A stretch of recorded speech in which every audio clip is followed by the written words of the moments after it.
Hello, everyone. My name is Wen Chen, and I work as a scientific curator for Caltech. And I crafted this talk, Working Women in Ancient China, for a group in Caltech called Women in Biology and Biological Engineering. This is our annual Lunar New Year talk. Every year, I craft a new topic based on traditional Chinese culture, one of the subjects. And today, I'm going to speak about working women in ancient China. I want to cover women's roles in family, women's education, and of outstanding women professionals in different fields. Now, let's look at women's roles in family. Ancient Chinese people, they highly respected education and etiquette that include women. And the concept of family is very different from families nowadays, because an ancient Chinese family can have hundreds or thousands of people, and the family were managed by women. Because these women, they not only live there, they also work in their families. Like they all have their duties in the family. It's like a small community. And the society had different expectations towards men and women.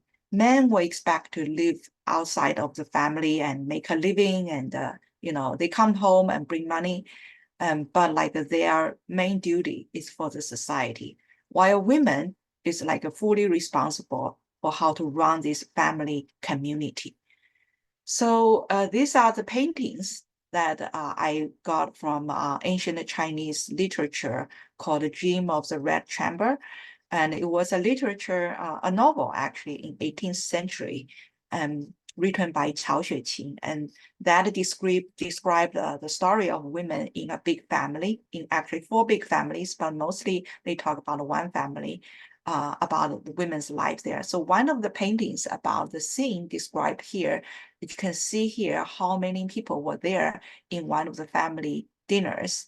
And here is another scene about after dinner, they actually had a little competition of writing poems. So this is a typical family life of ancient China. And now if you look at the roles of women in family, they actually are indeed head of the households. They have to manage the money. They have to manage all the purchases and manage the servants and the maids. They have to arrange ceremonies, like what kind of performance, what kind of entertainment. And each family member actually had their own house duty. Like if they're very good at cooking, they become a chef for the whole family. They can do the cleaning, they are good gardeners, they can do gardening. And they are also very good at fabric and needlework and fabric making. And some women are specialized on child education. And girls before marriage, they have to go through like a women's education in their own family to excel their skills so that they can have fun and they can manage their future husband's family. And needlework is a very big part of women's education in ancient China. Remember, the whole textile industry in China were purely managed by women because Lei Zu, a Chinese empress who lived in like 3,000 years ago, she discovered silkworms and how silk functioned. So from then on, like women in China, they have been developing all kinds of like silk making process, all kinds of, like embroidery, needlework based on their skills. This whole industry was invented and managed by women. And in almost every family, women had to make clothes for everyone in the family. And many of them also create fabrics from raw silk or from cotton or from linen. And so if they're good at making needlework, not only that they can make clothes for their own members, they can also sell their products to wealthy families. People were willing to buy them if they were very high quality. And some of those pieces were truly pieces of art if you go to the museum to see some of the ancient pieces made by women. So yeah, like here's one of the paintings in 15th century by Tang Ying about a group of women making gowns for brides. So like, this is a typical scene in ancient China, right? Like when someone's getting married, people in the family will help her to make all the clothes that she's going to bring to the new family and making her wedding gown and all of this. And that's also a social time for women to get together in this family community. And I want to tell one example of an outstanding woman in China, the Empress Ma of the Eastern Han Dynasty. Empress Ma was a daughter of General Ma Yuan, and she loved reading since childhood. And she was famous in the history because she started to rule a house at age 10. So her father, Ma Yuan, died from a political persecution, and her mother was so sad that she became mentally ill.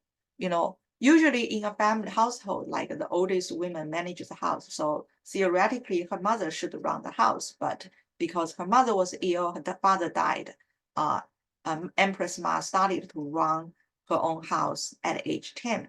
And it was fascinating when I read that part of history because she actually had 4 brothers, all older than her. She also had 3 sisters, also older than her. But obviously, she was very intelligent and very mature at age 10 because the whole house was very organized.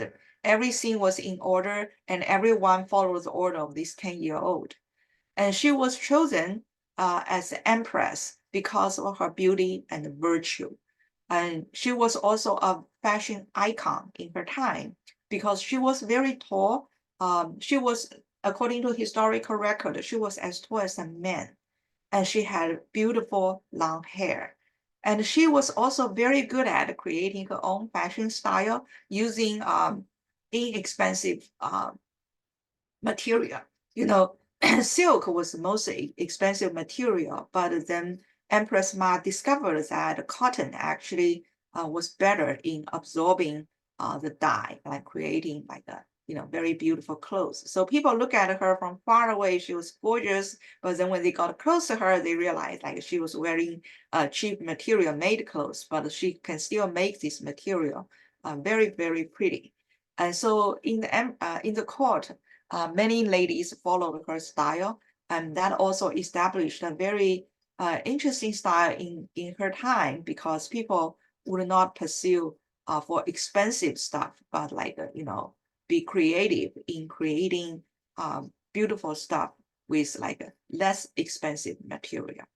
And because she was very good at reading and she loved history, and she was very well educated, her emperor husband often sought for her advice on the policy of the country. And she always replied, gave very good answers. And she also was a woman with great wisdom. She constantly declined excessive honor to her own family. Like she had 4 brothers, right? So in ancient China, emperor would also give great honors to his wife's family to promote their social status. But oftentimes, this wife's family can become corrupted because of this, and that could bring the downfall of the dynasty. And oftentimes, people would blame this woman for creating this trouble for China. And so Empress Ma already read many historical records about those. That was why she always declined this excessive honor. She told her husband, like, my brothers, they were ordinary men. They were not especially like, talented. So don't give them too much. Otherwise, they would become, too proud of themselves, and that can bring big troubles to them. So she was very wise in disciplining her own family. And she was also the first female historian in China because she loved reading, she loved writing. She actually recorded emperor's daily life. What did she eat? What did he eat? What did he do every day? And after her husband died, she published a historical book about the emperor's life. So that was actually one of the first female written historical record book in China. So where did Empress Ma got all this education?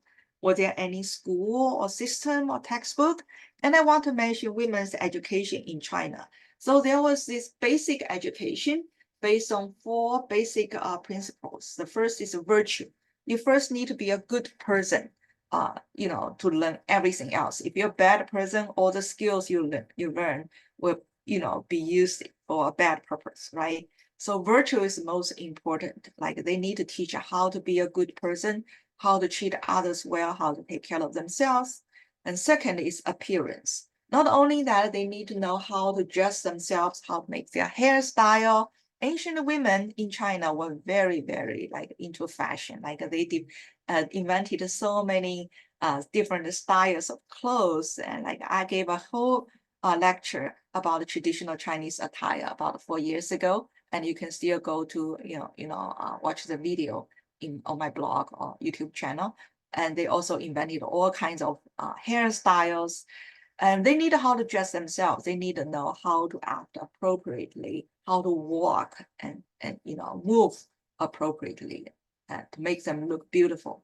And they also learn how to cultivate their speech, how to say words like appropriately, elegantly, and you should never hurt anyone with your speech. And think about this family community, right? You often need to speak to a large crowd if you are one of the household leaders.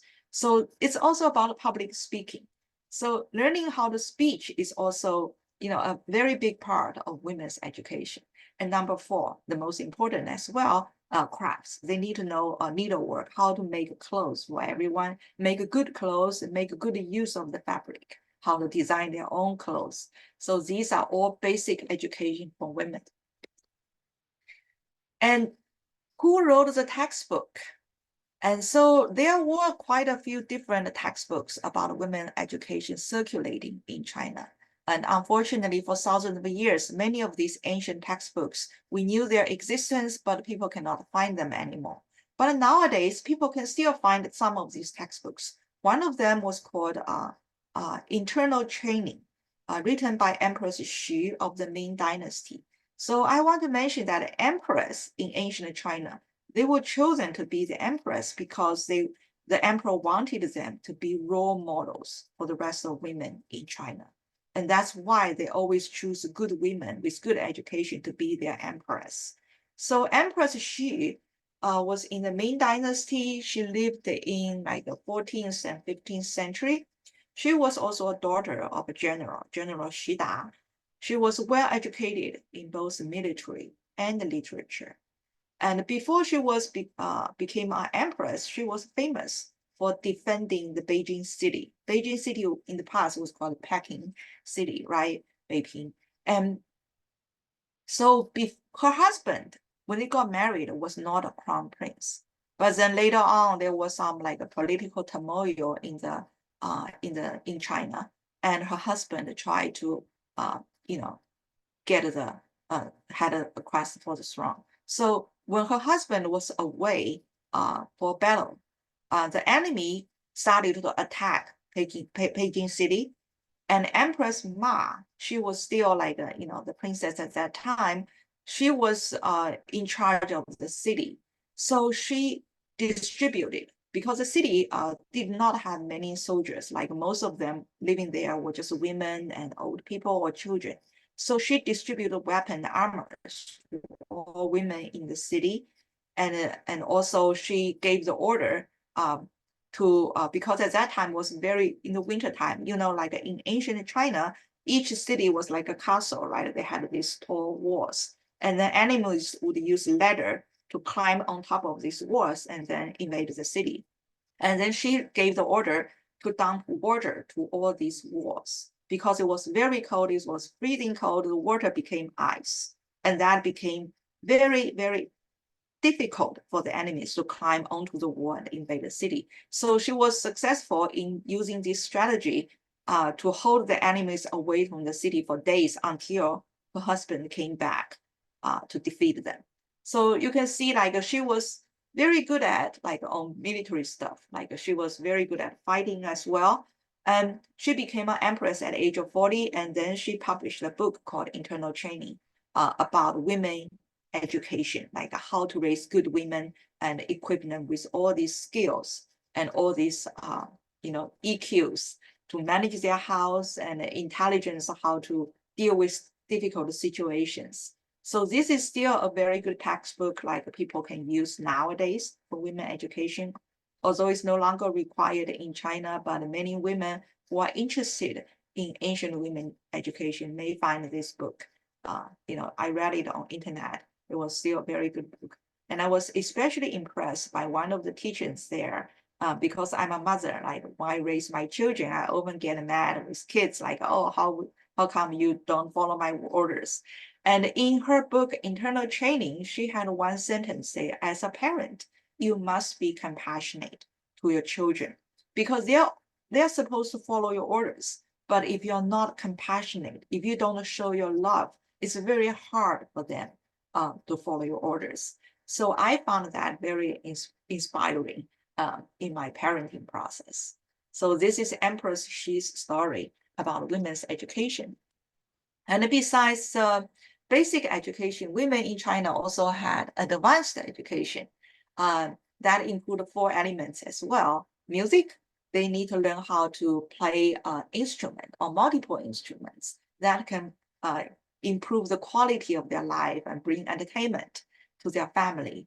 And they learn Go game. Go game is a traditional Chinese game, it's like a Chinese chess, right? And so basically, it's almost like a military fight, and you have like a white part and black part. How do you arrange your army? So that's actually a very fun game and improve one's intelligence as well. And they need to learn literature, how to read, how to write, and painting, right? Like ancient Chinese brush painting is very elegant. All the paintings I show you here were ancient Chinese brush painting that can record the history and bring harmony to your life and bring beauty to your life. So these are women's education. So here are some ancient paintings. This left is a picture, is a painting about the women. They played Go game together, and the right is about a mini concert in a women's family. They had a mini concert. They had a zither, they had a pipa, they had other instruments like like a harp. So like these are very interesting. If you look at these paintings, you can see like how people live their life, how they had fun at that time. So women, did they have any physical activities? Yes. You may not realize that soccer actually was a very popular sport among Chinese women until 16th century. But before that, for a couple of thousand years, many women played soccer. They actually had soccer teams in royal courts, and some women were head coaches, like in the royal courts soccer team. And they also loved riding horse, and go out for hiking when they had time, especially in the springtime. Here is one of the ancient Chinese paintings about the emperor's court, like women's in the royal courts. They went out for a hike in the springtime. So this is a very common activity in ancient China. And they also had other sports activities. One of the favorite is called a pitch pot. So basically, it's like archery, but they use the arrows. They throw them into a pot. You have to be very accurate. So that's a kind of like an indoor physical activity. And that actually is very common in parties when they have fun, like pitch pot. So they actually had a very active physical education system in ancient China. So now I want to mention some outstanding women professionals. The first example I want to talk about is called Ba Qing. Ba Qing was a businesswoman, lived about 200 BC at the Qin Shi Huang, the Emperor Qin Shi Huang's era. And speaking about Emperor Qin Shi Huang, he was most famous for building the Great Wall in China.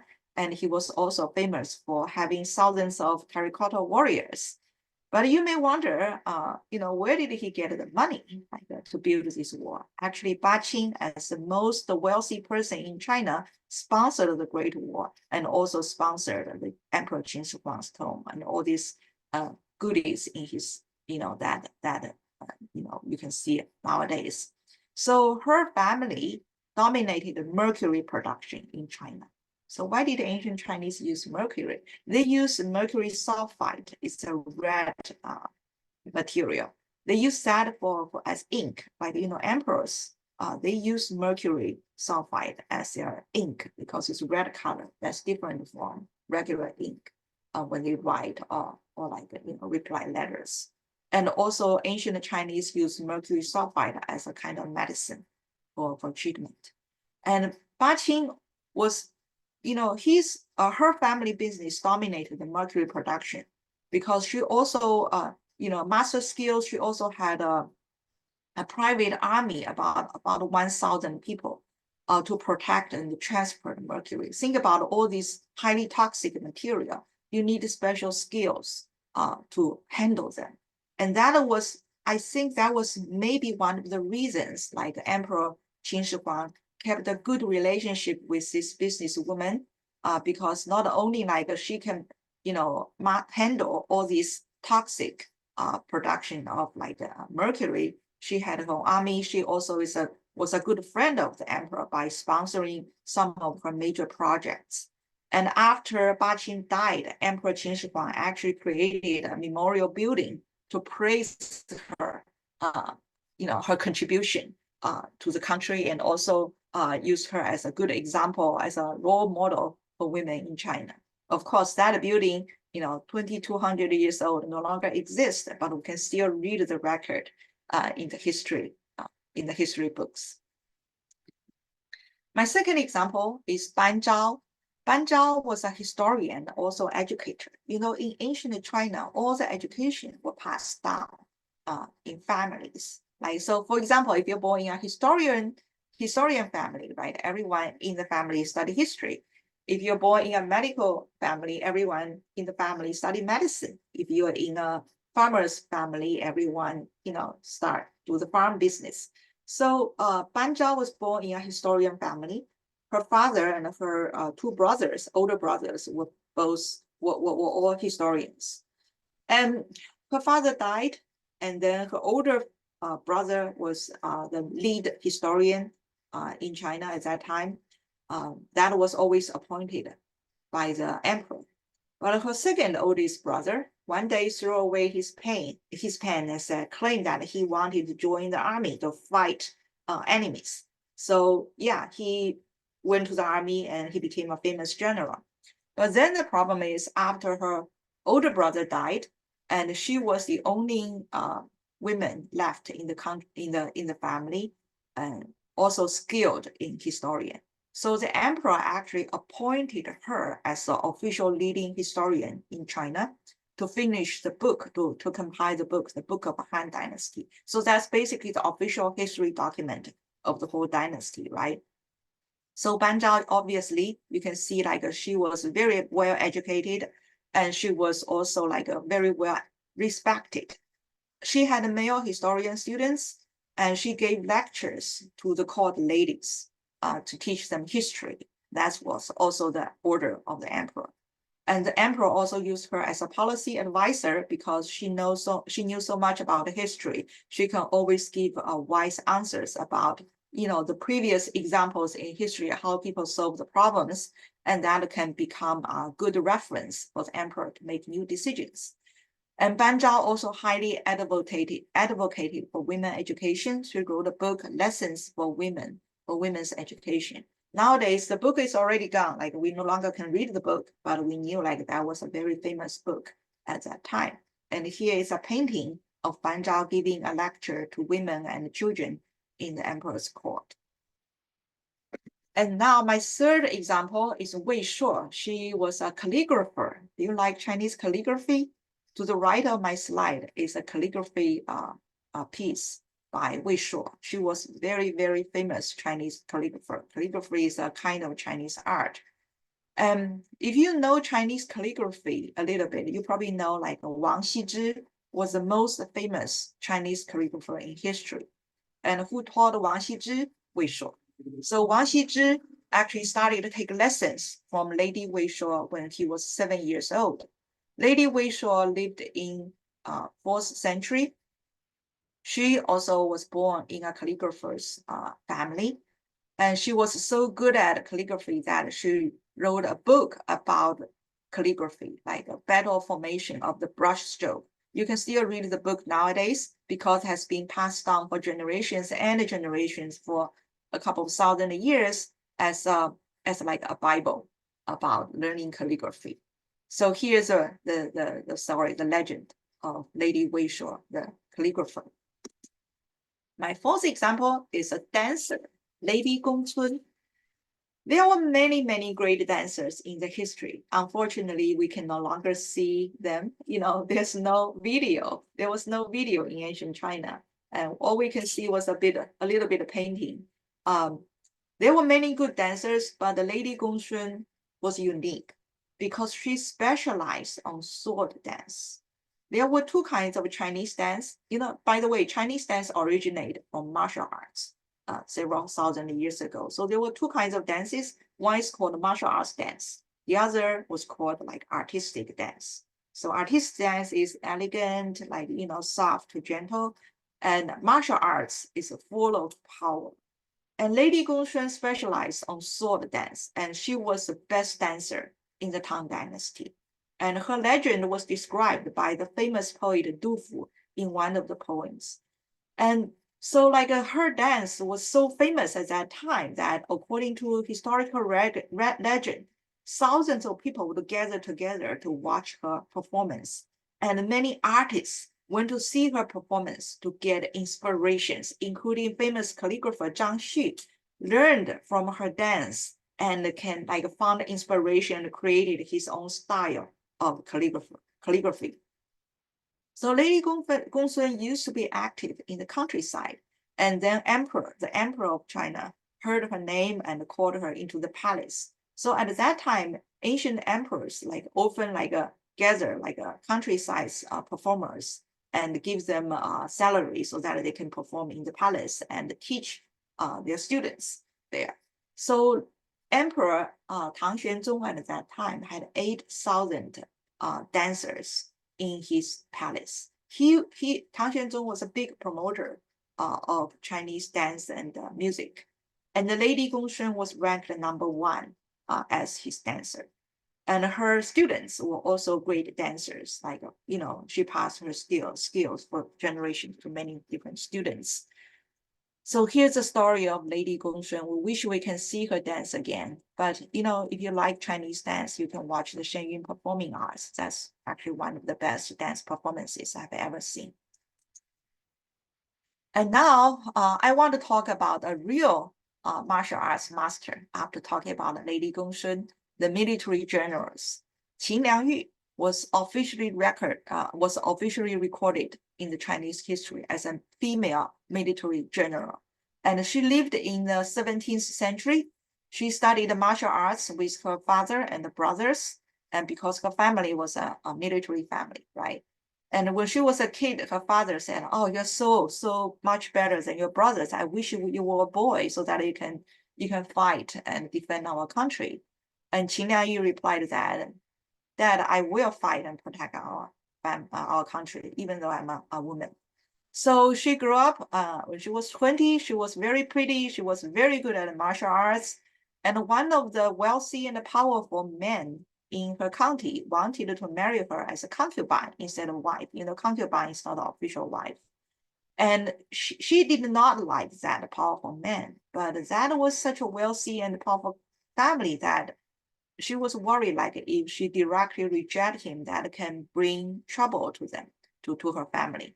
So she and her father got one way to do that. It was they organized a martial arts competition.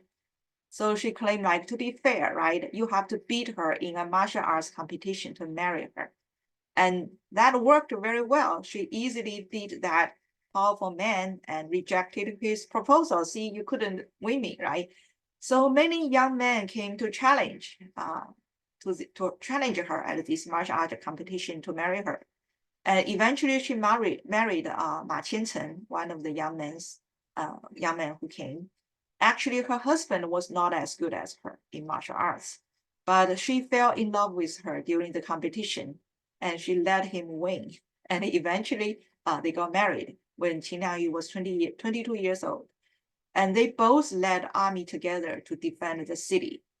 And her husband died from a political persecution. But at that time, China, the Ming Dynasty, was invaded by Manchu invaders, and the emperor actually badly needed people capable people to come up to defend the city. So she officially took over the local military leadership, and that's why she was officially, documented in history as a military general.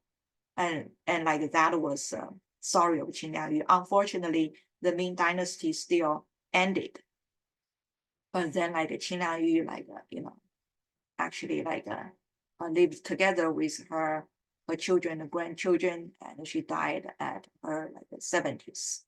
But she was quite amazing. Here's a painting of Qin Liangyu on my slide, with her left hand holding a sword and right hand holding a book, military book, probably, about her legacy as a woman Chinese military general. There were quite a few other examples, but Qin Liangyu was probably the most well documented. We all know China had this Mulan's story, right? Mulan's story was actually a poem about 2,000 years ago. That was probably based on a true story. And also there were several other stories, like one of the Chinese princesses in Tang Dynasty actually was buried, used military funeral ceremony, because she also led an army to fight enemies. And there were also other stories like Mu Guiyin, there was a family called the Yang family in the Song Dynasty, maybe 12th, 10th century, 10th and 11th century, and all the men died in the battle, and then women started to lead the army to continue to fight. So there were quite a few good examples of military leaders, women military leaders in ancient China. They were really amazing, amazing people at that time. And my fifth example is a medical doctor, Han Yunxian. She actually specialized on women's disease, and she lived in 16th century, also born in a medical family. As I mentioned, all the skills were passed down through their family education. And Han Yunxian learned medicine from her grandma. And she started to treat women, treat diseases of her big family. We're talking about a family, a community with hundreds of thousands of people. Her grandma only allowed her to practice medicine at home until her grandma died. At that time, Han Yunxian was 50 years old, and then she started to practice medicine in public. But she still practiced medicine in public for 46 years because she died at 96. And she was officially registered as a female doctor and was often called by the emperor to treat court ladies, because the emperor actually, they have a system. They had a system in ancient China to verify whether you're a legit doctor, whether you're good enough, whether you're qualified. And of course, Han Yunxian qualified. Not only qualified, she was one of the top doctors in China. And that was why the emperor often called her to the court ladies for diagnosis. So she also published a book called Miscellanies of a female doctor. So that was the first medicine book for women diseases. She documented 31 cases in great details, not only about the patients, these women patients' symptoms like disease and treatment, also documented their life experience, like emotional trauma that could have caused the disease. So that was really a very interesting, a very important book about ancient Chinese medicine. And I really like that she recorded this personal life experience, because in ancient Chinese medicine, people highly believe that your emotional, your spiritual well-being can affect your physical health. So I crafted another talk called Chinese Medicine and Meditation. And I talked about that. You can also find from my blog about some articles about Chinese medicine. So that's the story of Han Yunxian, amazing woman, lived until 96 years old and brought health to many, many people in ancient China. And now my last example, since I'm a scientist, I always wanted to include an example of STEM, like a science or engineer. So this is a legendary figure called Huang Yueying, and she was an engineer. She lived in the Three Kingdom era, like the 3rd century. Do you know who was the most intelligent man in Chinese history? Yes, there was one most intelligent man in Chinese military history. His name was Zhuge Liang. And so he was a statesman, he was a military strategist, and he was a famous engineer. And Zhuge Liang had a teacher, right? Like, when he learned all these skills. And his teacher was Huang Chengyan. Huang Chengyan was also a famous scholar in his time. And when Zhuge Liang was looking for a wife to get married, and he claimed that I don't need beautiful women. By the way, Zhuge Liang was super handsome as well. He was tall and he was handsome. He was intelligent. So he can literally marry any woman in China, the most beautiful women. But he claimed that he wanted to marry an intelligent woman. So his teacher found him one day, say, I have a daughter. She is ugly, but her talent matches yours. And then Zhuge Liang married this woman. So it's still like a puzzle whether Lady Huang Yueyin was ugly, because ancient Chinese parents were always humble. They say, oh, my daughter is ugly. My daughter is stupid. But you can marry her if you want. But maybe it's just like the father was humble. But it was fascinating to think about what kind of woman have a talent matched Zhuge Liang, the most intelligent man in Chinese history. So obviously, Lady Huang Yueyin was super, super intelligent. And we don't know much about her work, but only in folk tales, people say she was very good at robotics. She designed something called like a robotics that can carry stuff on very difficult road conditions. Zhuge Liang, his country was in nowadays Sichuan province, was full of mountain. Like the mountain road was very difficult when you need to transfer like military supplies. So his wife invented something called a wooden ox and flowing horse that actually was like a robotics device, can easily transport supplies on these difficult road conditions. And the folk tales also said it was a piece of cake for her to make meals for a large crowd, because she designed cooking robots to make food quickly in the kitchen. So unfortunately, we cannot see any of these devices she invented, but we can still see in some the museums about ancient Chinese pieces of cards. And here's one of the pieces I found, about ancient Chinese cart and farmer, and also the ox. And you can imagine the time that the Lady Huang Yueyin lived, and the kind of device she could have invented to make life easier and make military more smooth, military work easier at that time. So that's all the examples I want to talk about. So in summary, I want to say women in China, they indeed truly ruled the houses. They were the head of the households. And the ancient Chinese girls went through rigorous education since childhood. And there were outstanding women professionals in every dynasty, in almost every field. And I want to thank the Chinese Epoch Times. They have a very good section with thousands or tens of thousands of articles about different subjects. These were the curated subjects about ancient Chinese history. When I crafted the talk for the science of tea making, I actually read about 300 articles from the Epoch Times about the history of tea. I also read extensively on the Chinese Epoch Times about the Chinese fashion, Chinese clothes styles in different dynasties. And so if you can read Mandarin, that's a very good resource for you to start from. And I publish some of the contents of my talk on my blog, wenchenview.blogspot.com. And I also will publish these talks recording on my blog. And thank you very much for giving me the opportunity to speak to you and watch my video. Thank you so much. And have a great new year. It's going to be the year of dragon. Have a great new year. Thank you.